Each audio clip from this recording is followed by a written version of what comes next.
seeing how it is, like, how do you feel about the NIL? Like, how do you feel about the current landscape of how it looks? And this is from your perspective, your eye, and it could be from the sidelines, you know what I mean, watching the game, or like in it. So how do you feel about it, Joel? Yeah, I think right now as we talk about it, um, it's a little different because I do believe that a student athlete is so different than just a student. What we do, our schedules, and it's a really a full time job. So I Hmm. do think there is a way to be compensated for that. So I think it's really cool that athletes are now getting paid for that. I think it's awesome. Yeah.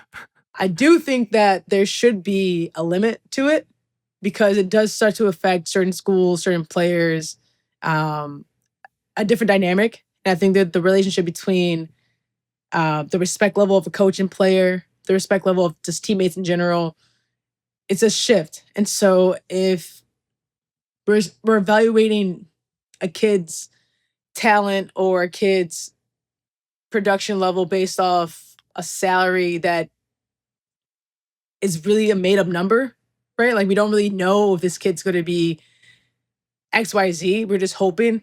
Um, it gets a little tough, right?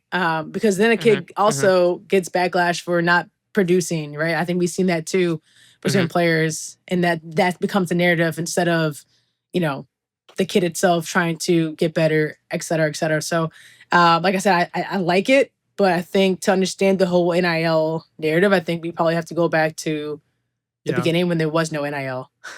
Yeah. Definitely. I think like even before that, like you were just saying, like, we don't know what these kids are going to be, right? Like, I'm looking at games like the other day I watched BYU. I saw AJ Diamond Asta. I mean, he's a beast. He's an Yeah. absolute monster.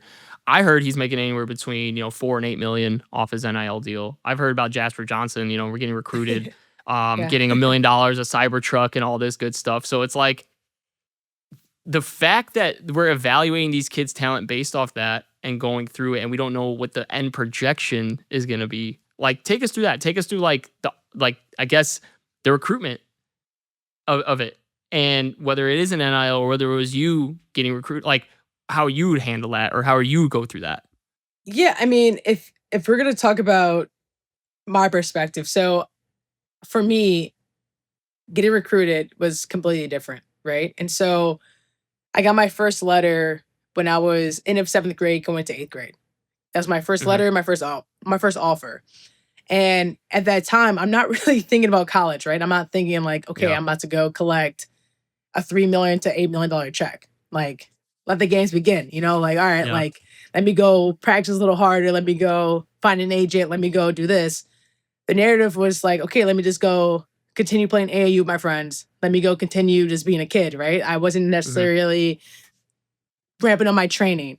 Um, and so if I had to make a decision now where after I got done playing an AAU tournament, I got, people calling me, hey, I'm so and so, and I want to represent you from this agency, and this is how this is going to go. I think my perspective of sport would be different. I think my perspective of like, I don't really know what to do. I'm in eighth grade. Like, I'm going to be a Yeah. freshman in high school. Like, what does that look like? And Hmm. the biggest thing that I see now and notice is that one, parents are also uneducated on what to do. Coaches are uneducated what to do.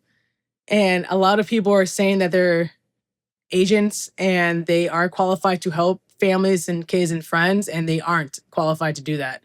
And so, me personally, I think because I've had experiences with money at an early age, and my parents have educated us, and there's things around the school systems that I went through that we took like classes and had educational things that maybe I would have had an understanding of like, okay, I should probably save this money, but you're getting paid millions of dollars like at 15 years old, 18 years Yeah. old. Like, you would like to say that, yeah, I was going to invest my money, but probably not, right? But I think that changes basically probably my work ethic a little bit too, because you're like, Yeah. oh, I had one good season or one good tournament, and now I made Yeah. it, you know? Mhm.